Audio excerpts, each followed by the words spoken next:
तुरंत वहां जेसीबी और पीसी लगवा दी गई। साहब को जबरदस्त टक्कर दिलाएंगे।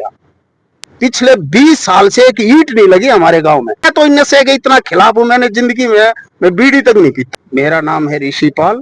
आपके चैनल और आपके दर्शकों को मेरा सादर प्रणाम। ऋषिपाल जी, आप राजनीतिक विशेषज्ञ होने के नाते विशेष रूप से बेरी हलके की राजनीति पर हम आपसे चर्चा करना चाहेंगे। तो बेरी हलके की राजनीति को आप किस नजरिए से देखते हैं? भाई, आज बेरी हलके की राजनीति में जो भी अभी आज फिलहाल जो राजनीति में चल रहा है, और डॉक्टर जो हमारे 6 बार के विधायक हैं उनके खिलाफ पूरा माहौल बना हुआ है। क्या कारण है माहौल होने का ये कारण है कि हमारे 6 बार के जो विधायक हैं उसने कोई भी सामाजिक व सार्वजनिक काम कोई इस हलके में कुछ हुए नहीं है। ना तो कुछ किसानों का हुआ है। भाई, पानी की इतनी समस्याएं हैं, उसके बाद आपका रोड की बहुत समस्याएं हैं। शिक्षा के क्षेत्र में यहाँ लड़कियों के लिए या कोई विशेष एकेडमी या लड़कियों के लिए कॉलेज नहीं है, और अपना भाई स्पोर्ट्स यूनिवर्सिटी या स्पोर्ट्स एकेडमी नहीं है। नहीं तो हमारे हरियाणा के बच्चे देखो कितने मेडल लेके आ रहे हैं नेशनल लेवल पे, ओलंपिक में। लेकिन बेरी हल्का में जितने बच्चे बढ़ने चाहिए उतने बच्चे आगे बढ़ नहीं पा रहे हैं। तो स्पोर्ट्स की होगी, किसानों की होगी, शिक्षा होगी, और हमारी जो एक रोड वगैरह या पानी की जो निकासी है वो सब व्यवस्थाएं बहुत खराब है। डॉक्टर साहब तो कह रहे हैं कि अभी उनकी सरकार नहीं है इसलिए काम नहीं हो रहे। भाई, सरकार तो डॉक्टर साहब की, मैं तो जब मेरी एज 47 है और जब डॉक्टर साहब विधायक बने 87 में, तो मैं उस टाइम 10 साल का था। तब से डॉक्टर साहब लगातार विधायक ही बनते आ रहे हैं। एक बारी मंत्री रहे और 2 बार विधानसभा अध्यक्ष रहे हैं। तो इस और हमारा सीएम भी हमारा ही, चौधरी भी हमारे इसी इलाके की रही है। उसके बाद भी अगर काम नहीं होंगे तो फिर तो पब्लिक को देखना चाहिए। अभी वर्तमान में तो सरकार नहीं है ना।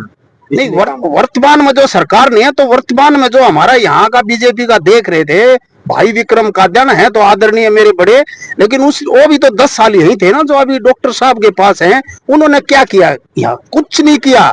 मैं गांव बिशान का रहने वाला हूँ। हमारे गांव में पिछले 20 साल से एक ईंट नहीं लगी हमारे गांव में। हमारे गांव के खेतों में पानी भर जाता था, फसल नहीं हो पाती थी। तो हमारे गांव के लोग इकट्ठे हो गए, भाई इंद्रजीत के पास गए, भाई इसकी कोई समस्या का समाधान करो। यहाँ गांव में ये पानी का भर जा रहा है तो खेत में खेती नहीं हो पा रही। हमारा गांव ज्यादा किसान पे ही डिपेंड है। इंद्रजीत भाई ने तुरंत आधे घंटे के अंदर में सुन के तुरंत वहां जेसीबी और पीसी लगवा दी गई। पानी निकासी का बंड बनाया गया, छोटी छोटी ड्रेनें बनाई गई। उसके बाद वहां बहुत किसानों की समस्या को तुरंत एकदम, कोई सरकार नहीं कि कोई सरकार आई है या कोई प्रशासन आया है, उसने अपने पैसे के बलबूते पे। फिर उसके बाद जब गांव इकट्ठा हुआ तो उसको बताया गया भाई बहुत समस्याएं हैं। उसने काफी समस्याएं देखी, पानी की देखी, लड़कियां जो बसों में जाती हैं कितनी भीड़ होती है, और उन्हें बेटियों में उसके अंदर दया भाव आया। तो उन्होंने बसें लगाई, पानी का टैंकर लगाया। भाई, जो आदमी सरकार में नहीं है, किसी पे एक सरपंच तो है, और क्या है, सरपंच के पास क्या पावर होती है? उन्होंने तो गांव के बाहर बसें चलाई, पानी का टैंकर चलाया। भाई, जगह जगह वो कहीं स्पोर्ट्स ग्राउंड होते हैं वहां पानी की समस्या होती है, वहां मिट्टी फिलिंग करवाते हैं। आपका हर गांव में तकरीबन उन्होंने धार्मिक काम करवाए। बेरी के स्कूल में मिट्टी भरवाया। भाई, आपने उसने रेवाड़ी खेड़ा के मंदिर में पता नहीं कितनी जगह, जो भी उसके घर आता है तो उस बंदे ने मतलब अपनी जेब से या अपने जो भी मेहनत की कमाई से इतना धर्म का कार्य किया। तो हमारा लक्ष्य है उसको राजनीति में लेके आए और आपकी बात डॉक्टर साहब को जबरदस्त टक्कर दिलाएंगे। निर्दलीय उम्मीदवार हैं इंद्रजीत जी, तो टक्कर किस प्रकार बनती है? निर्दलीय किसका? और निर्दलीय यहाँ बीजेपी, बड़ी बड़ी पार्टियां हैं बेरी विधानसभा के अंदर। पार्टी क्या है बीजेपी? बताइए कौन है यहाँ बीजेपी में? भाई अमित अलावत थे, वो अलग चले गए। भाई विक्रम काद्यान जी थे, कांग्रेस में चले गए। तो यहाँ बीजेपी बची कहाँ है? बीजेपी तो खत्म है। एक भाई कबलाना जी है, वो तो है तो उस एरिया के थोड़े सम्मानित आदमी, लेकिन यहाँ टिकट दे दिया है तो काफी जो यहाँ कार्यकर्ता है बीजेपी के उसमें पूरा रोष है, उसको वोट नहीं। तो उन्होंने एक ही लक्ष्य दिखाई दे रहा है कि भाई हमारे जो धर्म के, हमारे जो लोगों के सामाजिक कार्य करवाने वाले और इस क्षेत्र में रहने वाले उस आदमी को लेके आओ। तो अभी इस इलाके में जो फिलहाल राजनीति है वो डॉक्टर काद्यान साहब की और हमारे निर्दलीय भाई इंद्रजीत सुहाग के बीच में ही मुकाबला है। और इंद्रजीत, मैं गांव में जाता हूं, हर जगह हम लोग सर्वे करते हैं, पूछते हैं, तो लोग बोलते हैं भाई देखो अब की बार डॉक्टर साहब को तो हराएंगे। और हम अब की बार इंद्रजीत को लेके आएंगे। हर आप जन जन जाके पूछो ना गाँव में, आप तो पत्रकार हो, करो सर्वे कहीं भी जाके। तो अब की बार किसकी लहर है?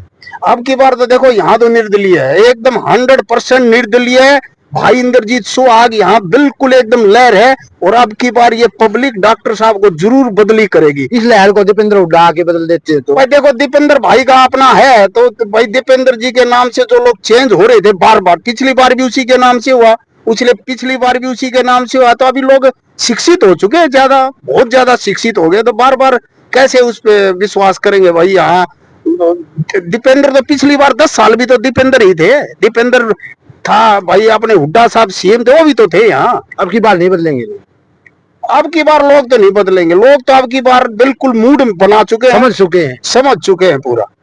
और अब की बार किसका साथ देने जा रहे हैं? अब की बार भाई इंद्रजीत सुहाग का साथ देने जा रहे। इंद्रजीत ने बगैर किसी पद पे होते हुए, एक सरपंच के पद पे होते हुए इस एरिया में कितनी शुरुआत की है उस आदमी ने। अगर उसको हम कोई पद देते हैं, प्रशासन में उसका भाग करते हैं, तो कुछ ना कुछ तो करवाएगा ही। कितना अच्छा करवाएगा आप बताइए ना। जब जो बंदा बगैर उसके कुछ करवा रहा है, तो बनने के बाद क्या करवाएगा? वो एक अपना उसका बढ़िया धंधा चल रहा है, बढ़िया बच्चे सेट है उसके, उसको क्या करना है?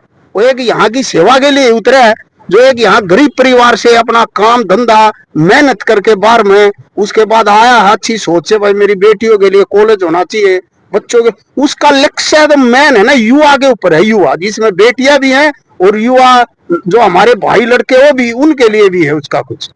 वो विजन लेके आए हैं भाई, इनको स्पोर्ट्स में आगे बढ़ाओ, इनको शिक्षा में। यहाँ से बच्चे जेई मेंस में निकले, यहाँ से बच्चे नीट में निकले, यहाँ स्पोर्ट्स में निकले, अच्छी अच्छी नौकरियां। और एक उसका है यहाँ औद्योगिक क्षेत्र बनाना, औद्योगिक हब बनाना। यहाँ कोई उद्योग नहीं है, कुछ नहीं है यहाँ बेरी में। बताओ भाई किसको रोजगार मिल रहा है? भाई साहब फैक्ट्री लग रही है। अगर इंद्रजीत सुहाग जीत जाते हैं तो कौन सी पार्टी में जाएंगे? इंद्रजीत सुहाग जी पार्टी में तो देखो अभी तो भाई पार्टी का तो लग नहीं रहा। उसके जो अपने विचार है, इंडिपेंडेंट निर्दलीय विचार है उसके। और पार्टी में तो देखो मेरे को लगता नहीं किसी, आज जिसकी सरकार बनेगी वो सरकार को यहाँ लेके आएंगे। जो सरकार बनेगी ना उसको यहाँ लेके आएंगे। और जितने वादे कर रहे हैं ना बड़े बड़े, ये पेंशन, ये फ्री, वो फ्री, बिजली 300 यूनिट देंगे, हम 7,500 पेंशन कर देंगे, वो सब जो बनेंगे ना, कोई भी बनेगा तो उसको लेके आएंगे यहाँ। वो बंदा ऐसा है, उसमें हिम्मत है, दम है उसके अंदर, उसके पब्लिक उसका साथ देगी। दारू लग रही भाई साहब फैक्ट्री यहाँ पे। एक तो मैं तो नशे के इतना खिलाफ हूँ, मैंने जिंदगी में मैं बीड़ी तक नहीं पीता हूँ, मैं इतना नशे के खिलाफ हूँ। भाई जो फैक्ट्रियां लगाते हैं उससे सरकार को इनकम होगी, या भाई जो लगा रहे हैं कुछ जमीन का रेट मिल जाता है वहां पर, लेकिन कितना पीढ़ी को बर्बाद कर रहे हैं।